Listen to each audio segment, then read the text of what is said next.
Bismillahir Rahmanir Rahim. Rabbi shrah li sadri wa yassir li amri wahlul 'uqdatan min lisani yafqahu qawli. Amma ba'd. Assalamu alaikum wa rahmatullahi wa barakatuh. So today I'm talking about the ideal Muslim marriage, because I'm a marriage coach, right?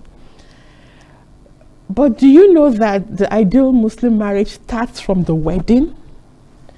And what we find nowadays is a fad, a trend where the Muslims are copying the non-Muslims in their wedding activities.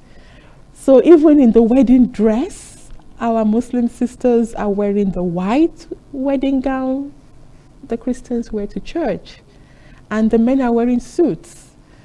And then there is the free mixing and the dancing, and a lot of things, immoral things go on even at the weddings.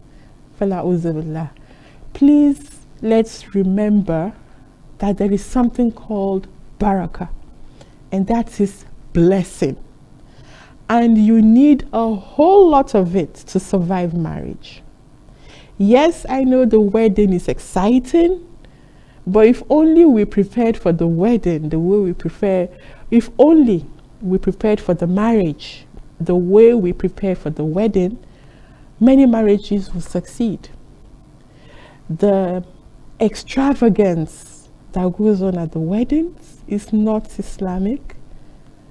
The copying of the non-Muslims is not Islamic. We have our own sunnah. We have our own way of doing things, and our way is simplicity and in line with the law of Allah. So one of the laws is there should be no free mixing. So much free mixing.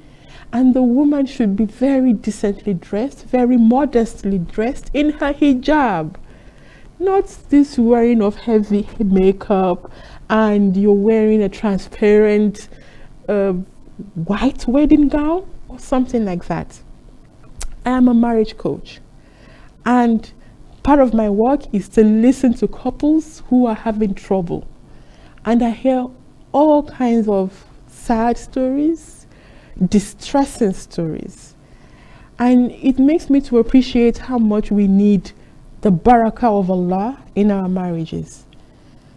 Things can be quite challenging in marriage, and you don't want to start. The very first step you take to enter into marriage, you're already disobeying Allah. You're already going against the sunnah.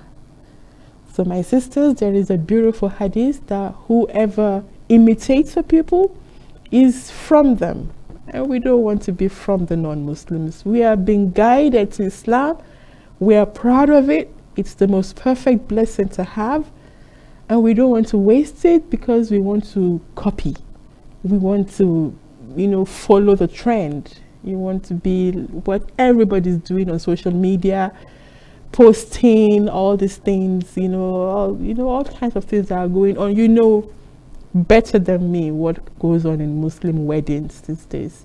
So what we need now is for one or two leaders, families of leaders, to rise up and say, no, we aren't going to have this tabarruj where the women are going to expose all their adornments, no hijab at all, and then they upload the video. It's bad enough you're doing it at the wedding, but now you're going to upload the video on Instagram and on YouTube to the public, and everyone is seeing our Muslim women without hijab, with full makeup, dancing.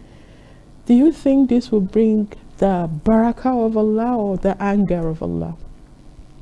So that's about the weddings. May Allah assist us in being strong and guided. There are so many beautiful things we are allowed to do in a Muslim wedding, and it will still be fun. It will still be exciting. So there is no need to do tabarruj and all these things, inshallah. And secondly, you are now married, right? You're in the marriage itself. How do you make your marriage work? You go back to the Quran, and what Allah says in the Quran, that among the signs, وَمِنْ آيَاتِ, is that He has created between man and woman mawadda wa rahma. He has created love and mercy. Is your marriage filled with love and mercy? If you're married, please audit your marriage yourself. If your marriage is not, then start working on it deliberately. And here are some tips that can help you to work on it. 1, communicate respectfully to each other. Communicate kindly and compassionately to each other. And one of the ways you do that is, be aware that your tone of voice and your body language affects your spouse even more than the words you speak. So be intentional about your tone. If you're a wife, always speak to your husband with a low tone. It's more respectful. You don't want to raise your voice at him. That's kind of disrespectful and difficult to listen to.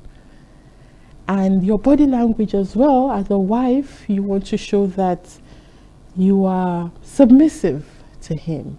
You aren't contemptuous of him. You aren't looking down at your husband, or maybe you're disrespectful to him, because this really kills a man's ego and his self-respect, his self-esteem. It can wreck a marriage if the man is not feeling respected.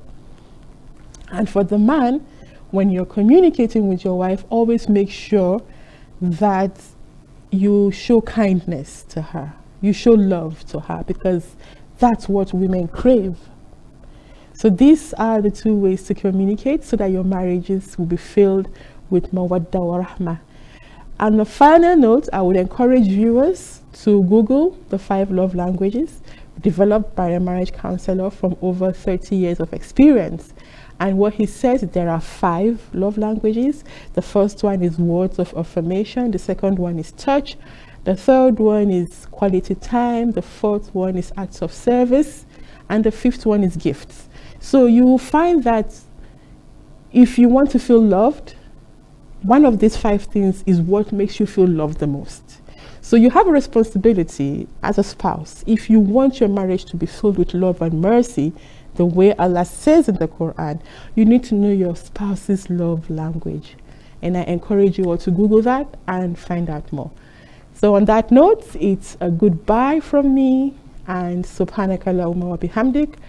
Nashhadu an la ilaha illa ant nastaghfiruka wa natubu ilayk. See you in the next episode.